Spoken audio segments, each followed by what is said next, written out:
Masechet Bava Batra Daf Kuf Mem He, on commence Bezrat Hashem à la 4e ligne. Lemat Nuli Bali Vesmachimo Tanahi. La Gemara ici revient sur ce qu'on avait vu dans l'af précédent. Une femme, son mari il est mort. Est-ce qu'elle doit rendre l'argent de Kiddushin ou pas? La Gemara dit là-dessus, la femme pourrait donner comme argument, pourrait dire, écoutez, moi, je suis prêt au mariage, je suis prête au mariage, amenez-moi mon mari que je me réjouisse avec lui, il n'y a pas de raison que je rende les Kiddushin alors que c'est pas de ma faute qu'il est mort. Donc ça, c'est un argument qui voudrait dire, Tnuli Ba'ali, donnez-moi mon mari, que je me réjouisse avec lui.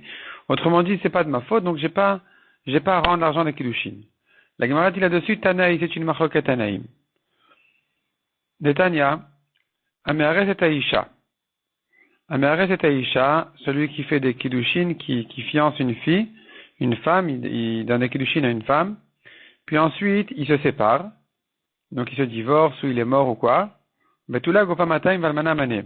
La Ktuva qu'elle mérite, 212 pour une vierge, 112 dont un mané, donc un mané pour une veuve, qui s'est mariée veuve. Makom Shenagu Larzir Kiddushin Marzirin. Si on a l'habitude de rendre les Kiddushin, il faut rendre. Makom Shenagu Shelo Larzir Kiddushin. Si on a l'habitude de ne pas rendre, El Marzirin, livrer Rabbi Nathan, on ne rend pas, selon Rabbi Nathan. Rabbi Udanasi Omer, Behemet Amrou.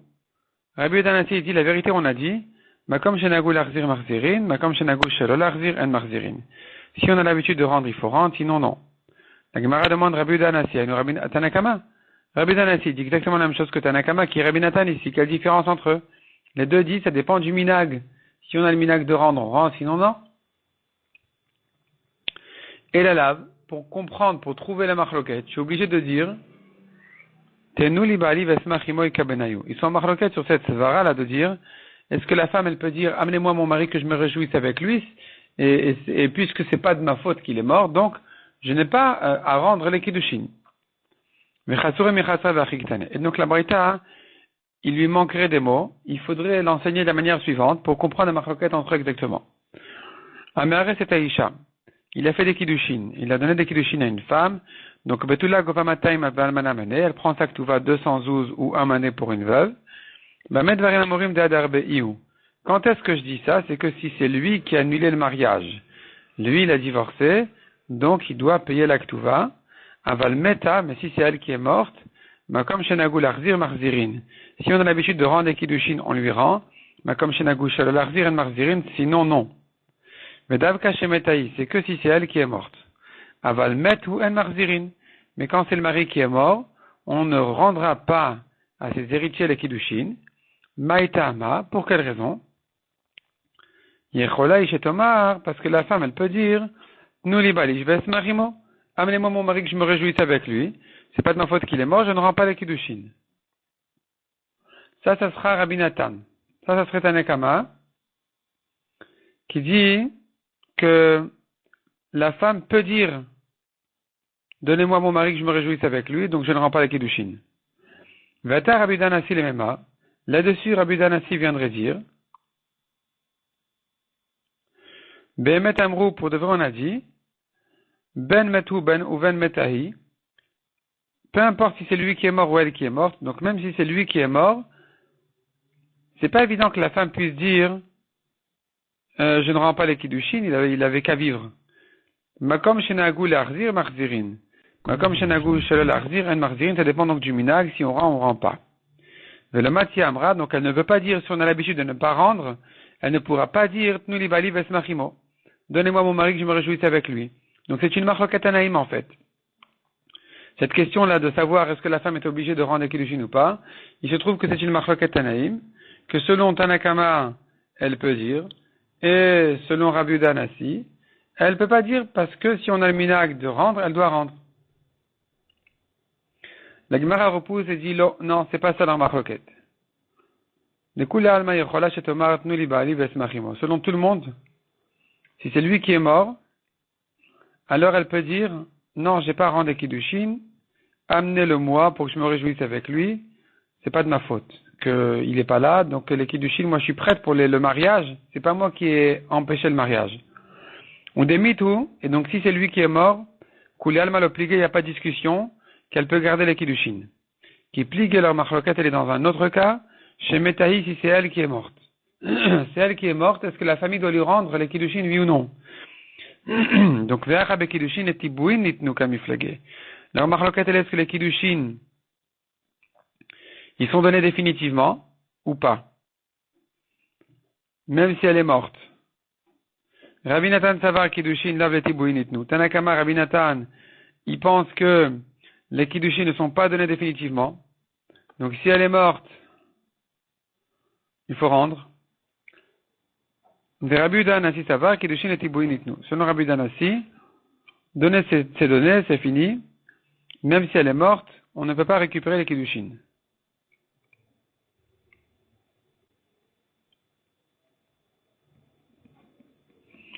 Demande à Gemara, comment tu rentres ça dans les mots de Rabbi Udanasi? De dire que les kiddushin, c'est définitif, il ne peut pas les récupérer. Alors que Rabbi Udanasi a dit clairement que ça dépend du minag. Si on a le minag de rendre, il faut rendre. Donc ne me dis pas que les kiddushin c'est définitif, que l'argent des kiddushin est donné définitivement. Répond la Gemara, non. L'argent concernant l'argent des kiddushin, c'est une machloket. Selon Rabbi Udanasi, on rend pas. On rend pas. Est-ce qu'il a dit que ça dépend du minag? Il ne parle pas des kiddushin, il parle des cadeaux.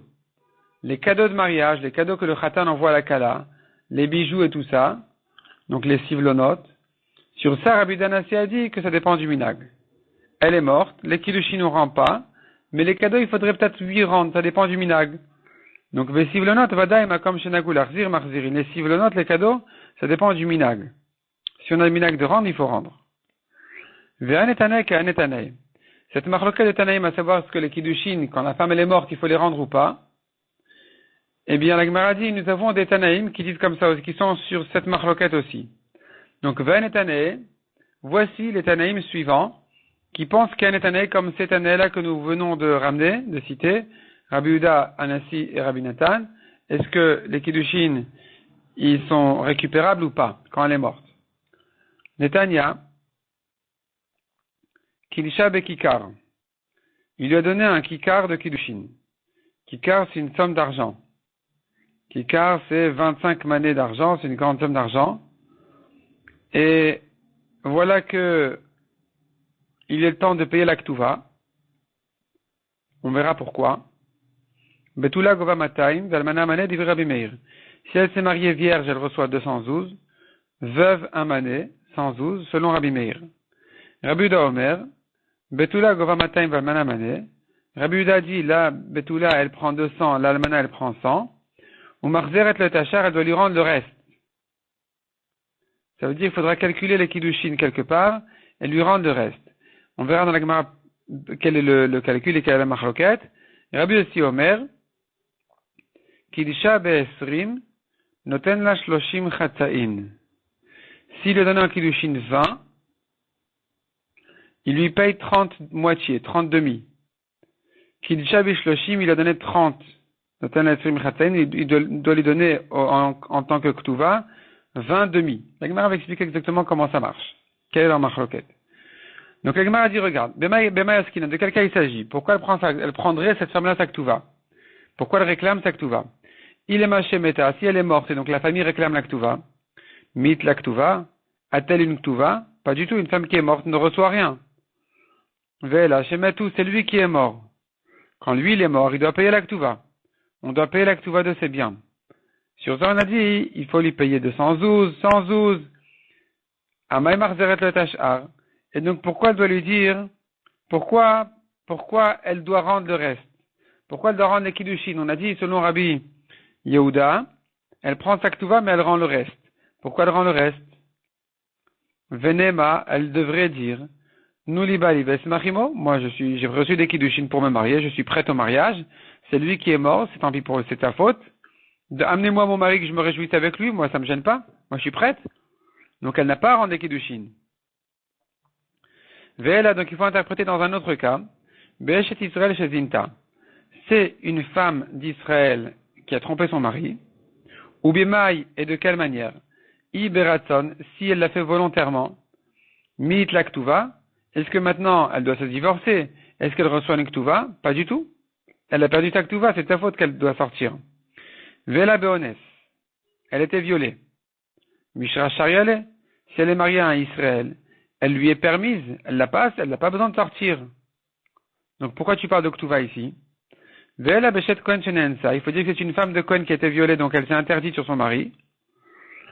Et que justement, elle reçoit sa Ktuva parce que c'est pas de sa faute. Mais maintenant, concernant les Kiddushin, nous avons une marloquette, est-ce qu'il faut les rendre ou pas?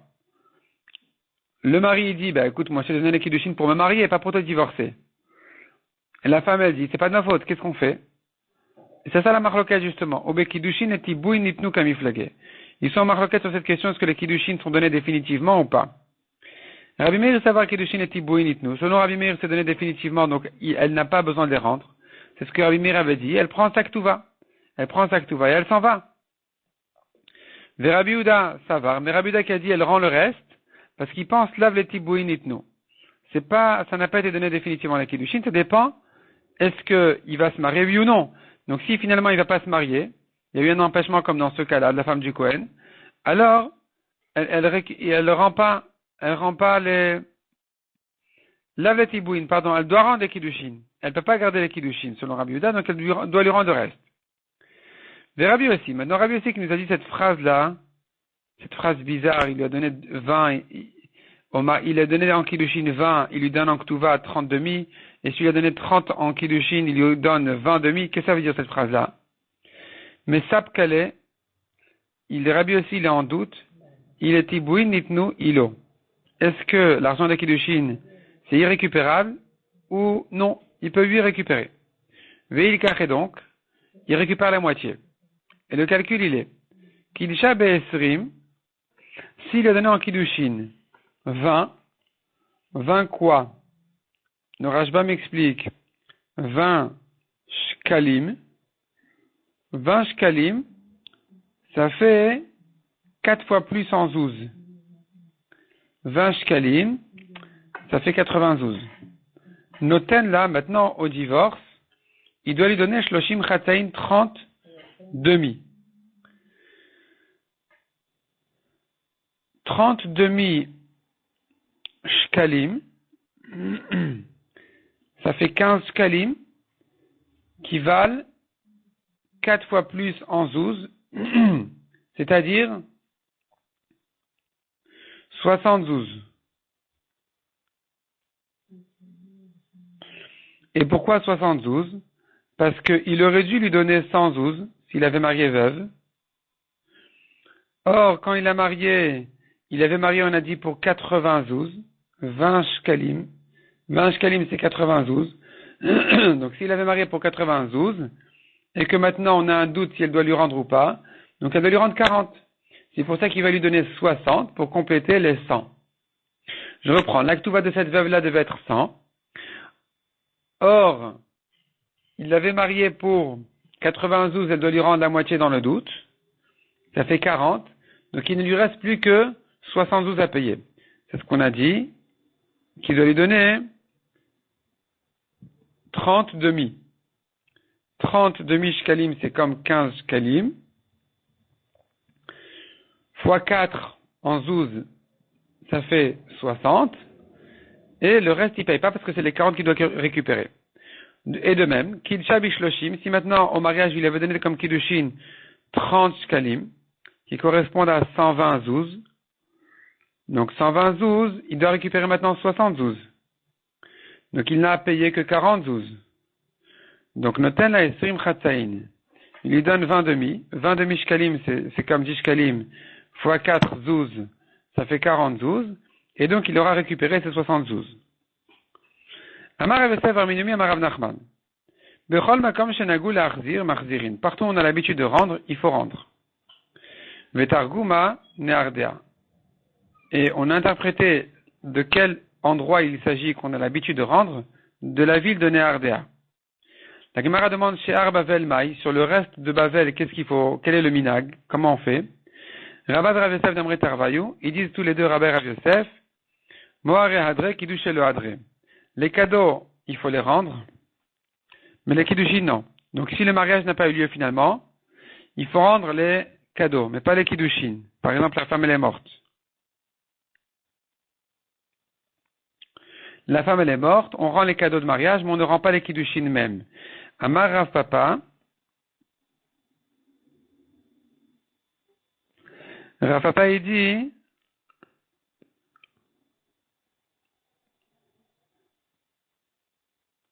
il cheta l'alacha ele, ben shemet ou ben shemetahi, ve'adarbe, aussi bien s'il est mort que si elle est morte, ou que lui, il a divorcé, ve'adarbehu, moar et hadre kiddush lo hadre.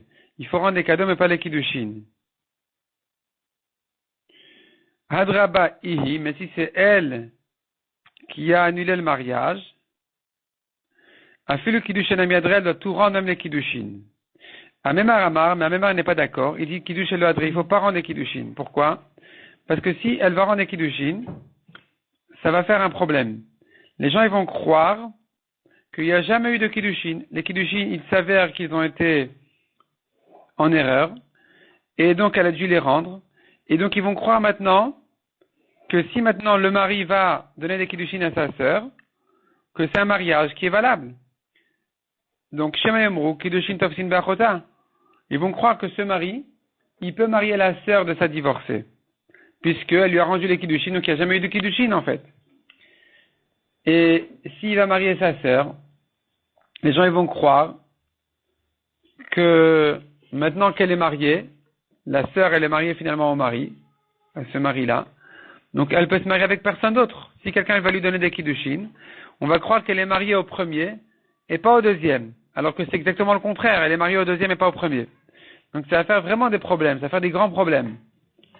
C'est pour ça qu'il ne faut pas rendre les kiddushin de manière à bien montrer que le premier mariage était valable. Ravashi Amar, Ravashi dit non, tu n'as rien à craindre. Gita mochiach alea. Si la femme a reçu un guet, alors quelle importance maintenant qu'elle rende les kiddushin? Elle a rendu les kiddushin, tout le monde comprend que c'est pas que les kiddushin ont été annulés rétroactivement. C'est tout simplement, elle doit rendre les kiddushin comme dette d'argent. Remboursé. C'est un remboursement. Et que donc, si maintenant il va marier sa sœur, c'est pas valable. Parce qu'elle est la sœur de sa divorcée. La Gemara repousse ces paroles de Ravashi. La Gemara dit va de Ravashi, b'doutaï. Ces paroles de Ravashi sont des paroles, externes, on ne peut pas les rentrer au Beth Midrash. B'douta ou bruta. Deika de Shamabea, velo Shamabea. Il y a des gens qui entendent qu'elle a rendu les kiddushin, et ils n'ont pas entendu qu'elle a reçu un guet. Donc ils vont croire que le kiddushin était en erreur. Ils vont pas savoir qu'elle était divorcée. Donc, c'est un problème, il ne faut pas rendre le kiddushin. La Gemara revient à la Mishnah, Shashashvinut nikvet bebeddin. La Mishnah parlait du cas où un homme avait envoyé son fils avec un cadeau de mariage pour son ami. Un jour, le père est mort, et le fils, qui a envoyé le cadeau de mariage, il se marie, lui-même. Donc, le premier marié, qui avait reçu de lui le cadeau, il vient rendre le cadeau à l'occasion du mariage de ce fils-là. Ce cadeau-là doit être partagé entre les héritiers, parce que quand il lui rend le cadeau, c'est un accord sous-entendu, un accord habituel, qui dit que celui qui m'a donné, je lui rends. Puisque maintenant ton père il m'a donné, je dois lui rendre. Mais le père il est mort. Donc il faut rendre ici à tous les fils. C'est-à-dire, il va rendre à peu près ce qu'il a reçu, à peu près comme le cadeau qu'il a reçu. Et cette somme-là sera partagée entre tous les héritiers. On a dit là-dessus que ça peut s'encaisser même au Beddin. C'est-à-dire que s'il ne veut pas rendre le cadeau, eh bien, le premier pourra réclamer son cadeau en lui disant voilà, quand tu t'es marié, je t'ai donné un cadeau, ou mon père, maintenant que je me marie, tu as l'obligation de me rendre un cadeau. C'était un système connu entre eux pour s'entraider à se marier, tout ça. Tanoura Banan, Chamisha Dvarim Nemru Beshoshvinut. Il y a 5 halachot qui ont été dites sur cette Shoshvinut là, c'est ce système-là de cadeau de mariage. Nikvet Bedin, on peut l'encaisser au Bedin. Choset Boonata. Deuxièmement, le Choseret Boonata, c'est-à-dire que tu ne peux pas réclamer le cadeau tant que tu ne t'es pas marié toi-même. Tu es venu à son mariage pour lui donner un cadeau. Quand tu te marieras, il te le rendra, mais pas avant. Tu ne peux pas le réclamer avant. Troisièmement, Ve'en ba mishum ribit. On a le droit de rendre plus que ce qu'on a reçu, Il n'y a pas un problème ici de ribit, d'intérêt, parce que quand il rend plus, c'est pas en tant qu'intérêt, c'est en tant que mariage, en tant que simcha. On tourne la page. Ve'en hashvit mesham tata. Donc encore une halakha, si l'année de la Shemitah est passée, c'est pas pour autant qu'il aura perdu son droit de récupérer, de réclamer son cadeau. Non, il peut le réclamer quand même. Ve'en abecho notel bapishnaim.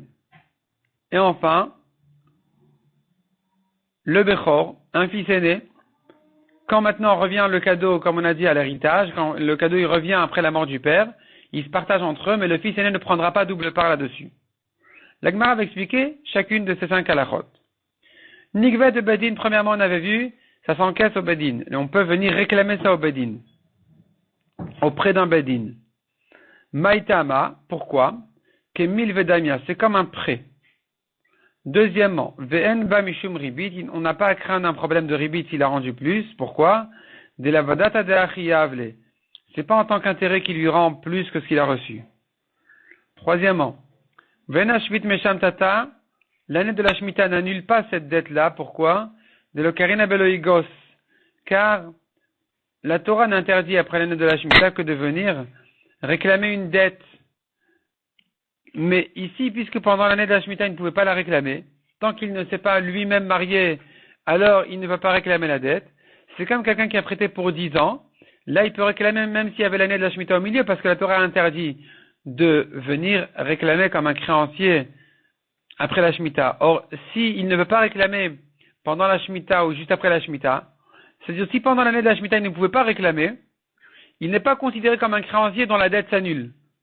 C'est pour ça que ici aussi, puisque pendant la Shemitah, il ne s'était pas marié, et qu'il n'était pas considéré comme un créancier à ce moment-là, donc ça ne s'annule pas. La dette reste, il pourra la récupérer à son mariage après l'année de la Shemitah. On a vu encore Venabechor Notel Bapishnaim, le fils aîné ne prend pas double part là-dessus. Pourquoi? Davale Raoui. Car c'est quelque chose qui n'était pas présent au moment de la mort du père. C'est quelque chose qui était apte à arriver plus tard. Et là-dessus, les biens qui sont arrivés après la mort du père en son nom, le fils aîné ne prend pas là-dessus sa part d'aînesse. Donc, Ve'en Abechor Notel Baraoui, Kebe Murzak. Il ne prend pas le fils aîné sur les biens qui vont arriver après la mort du père, de la même manière qu'il prend des biens qui sont là. Amarav Kana, Klala de Shoshivinuta. Voici la règle générale de ce système-là de Shoshivinut, de cadeau de mariage. Hava Bemata, si maintenant il était dans la ville, Ibel Elemeta. C'est-à-dire quand maintenant le deuxième il se marie. En principe, on considère qu'il a invité le premier à revenir à son mariage, et c'est là où il va finalement réclamer son cadeau. Rends-moi mon cadeau. Rends-moi ce que je t'ai donné à ton mariage. Maintenant, le deuxième n'est pas venu au mariage, le premier n'est pas venu au mariage du deuxième. Donc, Reuven s'était marié à l'époque, Shimon y avait donné un cadeau. Aujourd'hui, c'est Shimon qui se marie, et Reuven n'est pas venu à son mariage. Il lui dit, pourquoi j'ai pas venu à mon mariage? Je sais pas, je suis pas venu. Maintenant, si c'était dans la ville, il aurait dû venir. Iba il meta. Il aurait dû venir. Donc, il n'a pas de prétexte de dire, non, mais je suis pas venu, donc j'ai pas besoin de te rendre de cadeau. Il doit rendre le cadeau. Shama kaltavla, si même il n'était pas dans la ville, mais proche de la ville, selon le bar. Donc, il s'agit il était proche de la ville. Il a entendu les annonces joyeuses du mariage. Il aurait dû venir quand même. Donc tu n'as pas de prétexte, d'argument, tu es obligé de rendre maintenant le cadeau, même si tu n'es pas venu au mariage. L'Oshama Kaltavla, s'il n'a pas entendu les annonces du mariage, les cloches et tout ça qui annoncent joyeusement le mariage, il bailait le doué, le marié, le jeune deuxième marié, aurait dû prévenir le premier qu'il est invité à son mariage. Donc, Taromet Hitle, il peut lui en vouloir. Le premier peut en vouloir au deuxième. Le premier qui s'est marié, il peut en vouloir au deuxième. Pourquoi tu ne m'as pas prévenu, je serais venu à ton mariage? Mais c'est pas pour autant qu'il est pas tour de rendre le cadeau. Shloum et Meshalem, il doit quand même payer. La Gemara dit, mais non, mais c'est pas juste. Parce qu'il devait venir au mariage, profiter du repas du mariage, et donner un cadeau. Là, il n'a pas profité du repas. il n'a que à payer. Tu es obligé de soustraire ce qu'il a perdu du fait qu'il n'a pas pu assister au mariage. Donc, Ve'ad Kama, comment on va calculer cette chose-là? Amar Abaye Nagub Negnana, les gens de la choupa hein, ont l'habitude de dire Adzouza jusqu'à un zouz Aïta Bekapé, c'est ce qu'il aurait récupéré dans sa main, Achle Bekarse, en le mangeant dans son ventre. C'est-à-dire comme ça.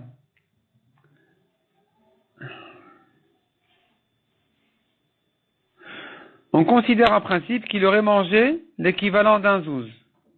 Pour l'équivalent d'un zouz. Donc, dans le cadeau qu'il doit lui rendre, il peut soustraire ce zouz en question. Adarba'a, si maintenant il devait lui rendre un cadeau qui vaut 4 zouz, le premier à son mariage, il avait reçu 4 zouz de cadeau. Maintenant, donc, il était censé rendre 4 zouz de cadeau. Or, il n'a pas participé au mariage. Donc, il doit lui rendre combien? 3 zouz, parce qu'on considère qu'il a perdu un zouz en ne venant pas au mariage, en n'étant pas invité au mariage? Non. Puisque, en venant, il aurait donné un cadeau de 4 zouz, on lui aurait servi une part qui vaut 2 zouz. Donc, il doit soustraire 2 sur les 4 zouz. Il n'a donné que 2 zouz. Donc, Meshalem Palga, il paye que la moitié des 4 zouz en question. Mikan Ve'elach, plus que ça, au-delà de ça, Inishinis Kechashivute. Chacun selon son importance. Quelqu'un, en plus, il est important et qui donne des grosses sommes. Plus, on l'honore, on le sert.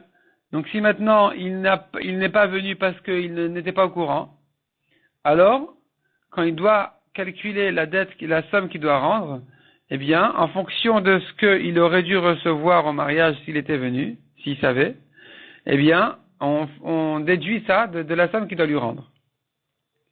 Tanoura Banan. Asaimo Bepumbi. Le premier mariage a été fait avec un grand monde, c'était une grande joie. Ubikesh, la Satimo Betina.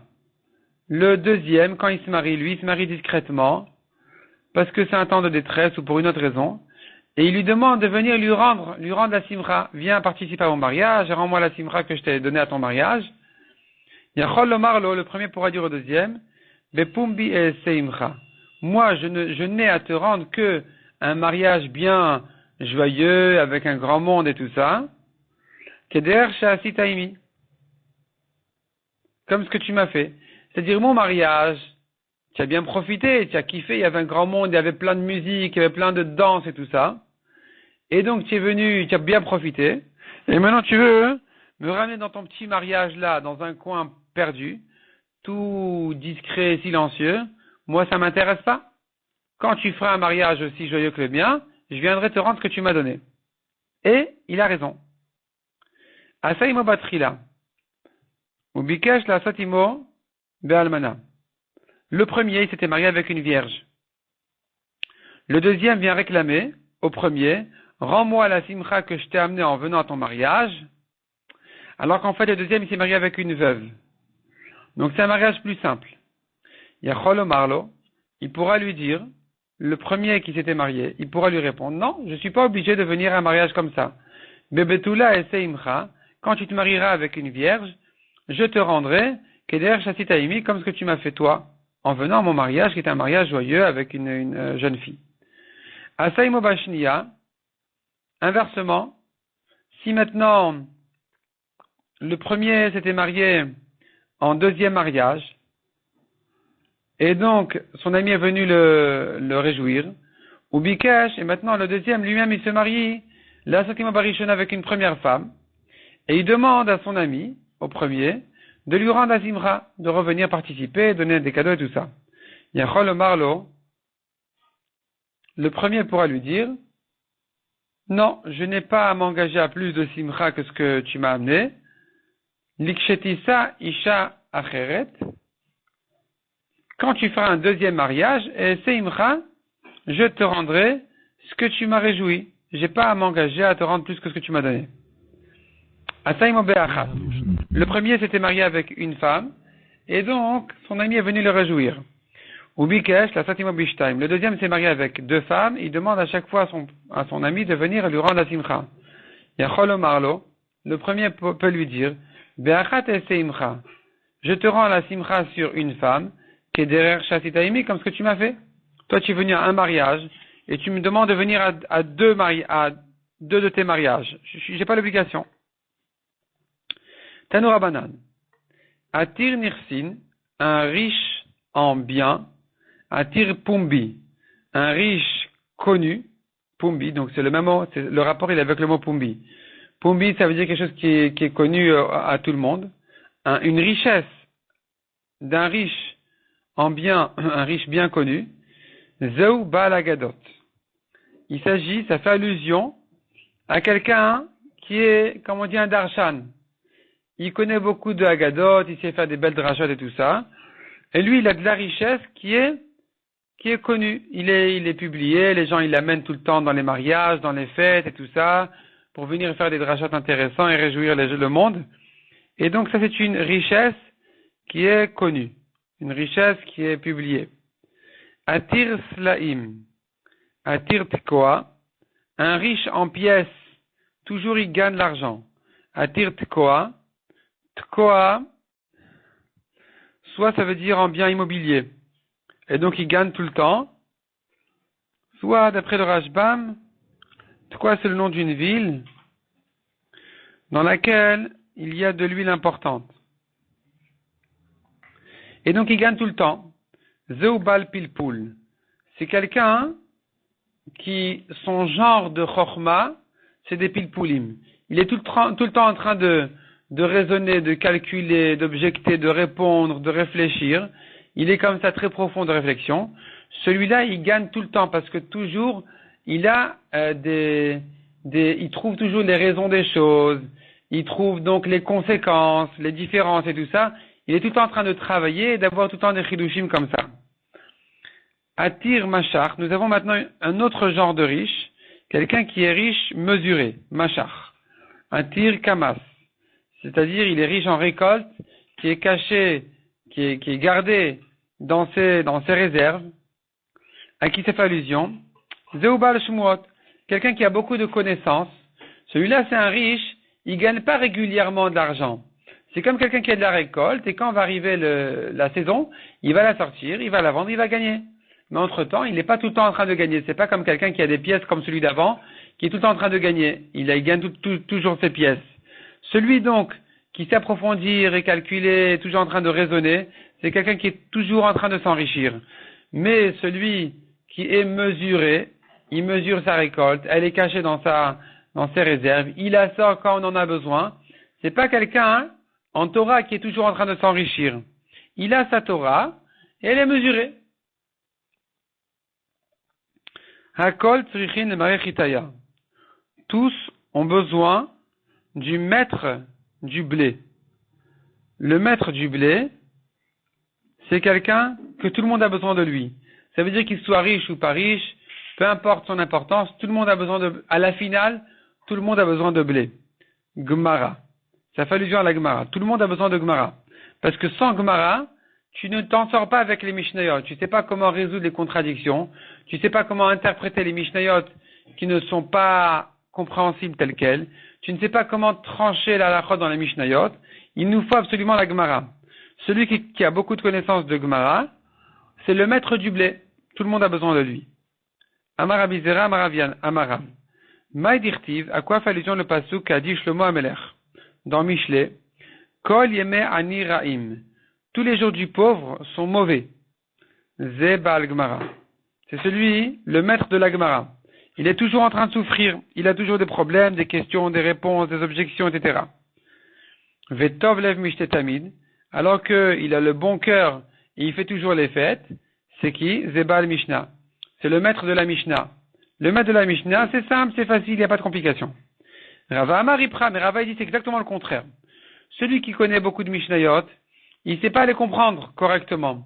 Et donc, il a toujours du mal à s'arranger avec ce qu'il connaît, ses connaissances. Tandis que le maître de la Gemara, tout est raisonné, tout est compréhensible, tout est agréable.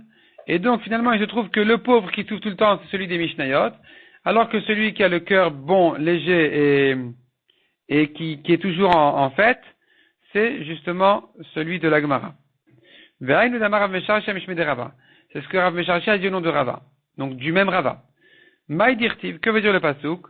Masia avanim ya'atsev behem. Celui qui transporte des pierres, il va peiner avec. Alors que Boka etim yisron bam. Le porteur des pierres, il souffre. Le porteur des bois, il va finir par se réchauffer avec ses bois. Il va en profiter. Masia avanim ya'atsev behem. Le porteur des pierres qui peine. Eluba les Mishnah. C'est les maîtres de la Mishnah. Ils peinent, ils connaissent beaucoup de Mishnayot, mais ils ne savent pas les arranger correctement, les comprendre. Alors que Boka et Misron Bam, celui qui coupe, Boka c'est pas celui qui porte les bois, celui qui coupe les bois, il va finir par se réchauffer et profiter de ces bois.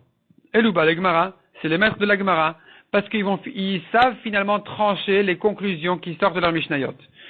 Ils savent de leur étude. Alors que celui des Mishnayot, il connaît, mais finalement, il peut rien trancher. Rabbi Hanina Amar, Kol yemei ani ra'im, tous les jours du pauvre sont mauvais. Zé, de quel pauvre il s'agit? Zé sheyesh lo isha ra'a, celui qui a une femme méchante. Mais tov lev mishtet tamid, et au bon cœur la fête toujours. Zé sheyesh lo isha tova, celui qui a une bonne femme. Celui-là, il a une bonne vie. Rabbi Hanina Amar, Kol yemei ani ra'im, lui il explique autrement le pasuk. Que veut dire tous les jours du pauvre sont mauvais? Zé istenis. C'est un homme très très délicat et fin. Tout ce qui n'est pas correct le dégoûte. Il ne peut pas supporter ce qui ne va pas. Celui-là, il souffre tout le temps. Vetov lev mishtet tamid. Alors que au bon cœur, elle a fait toujours. Zeh shedato yafa. C'est celui qui n'est pas gêné de quoi que ce soit. Il n'est dégoûté de rien du tout. Et lui, il a la vie facile. Rabbi Yochanan Amar. Dans le même principe, Rabbi Yochanan dit, Kol yemei ani ra'im, tous les jours du pauvre sont mauvais. C'est qui ce pauvre-là? Zerachman, il a toujours pitié, il a toujours peine. Ça lui fait de la peine de voir les gens, de voir des problèmes, de voir des maladies, de voir des gens souffrir. Et donc finalement, il souffre tout le temps celui-là. C'est comme un pauvre qui souffre tout le temps. Tous ses jours sont mauvais. Il est toujours en train de pleurer sur ce qui se passe autour de lui. Pas pour se plaindre, de souffrir de peine. Vetov lev mishtet tamid, alors que au bon cœur, la fête toujours, Zéarzari, c'est le cruel. Le cruel, il a la vie tranquille, il regrette rien, il a pitié de rien, il a de la peine pour rien, et donc lui, il fait toujours sa fête. Verabusha ben Levi Amar, Kolemani Raim Zeshedato Ktara, le radin. Le radin, il souffre toujours. Il peut pas donner une pièce aux autres, il peut pas lui-même profiter de son argent. Alors que celui qui donne généreusement, celui-là, il est large avec lui-même, il est large avec les autres. Celui-là, dit le pasuk sur lui, Vetov lev, au bon cœur, Mishtet la fête toujours. Amar Rabbi Ben Levi. Kol yemei ani ra'im, il ramène le pasuk donc qui dit, tous les jours du pauvre sont mauvais. Veika Shabbatot v'yamim tovim. Comment tu dis tous les jours sont mauvais? Pourtant, il a Shabbat et Yom Tov qui sont des jours de fête où finalement les gens lui donnent, il l'aide, il invite. Donc il a des jours bons. On répond à la Gemara qu'il y a des Shmuel. Ce pasuk-là qui dit tous ces jours sont mauvais, même Shabbat et Yom Tov, il se comprend selon Shmuel. D'Amar Shmuel qui était un grand médecin a dit Shinui Veset, chaque changement d'habitude, Trilat Choli. C'est un début de maladie. Ça veut dire le pauvre il mange à peine toute la semaine, arrive Shabbat il mange bien.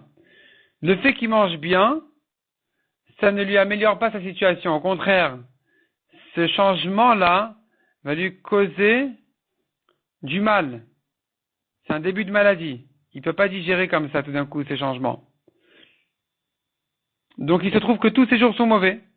Soit les jours de Chol parce qu'il a rien, soit Shabbat parce que tout d'un coup il passe de rien à trop. À trop par rapport à ce qu'il a d'habitude. Ktiv Sefer Ben Sira.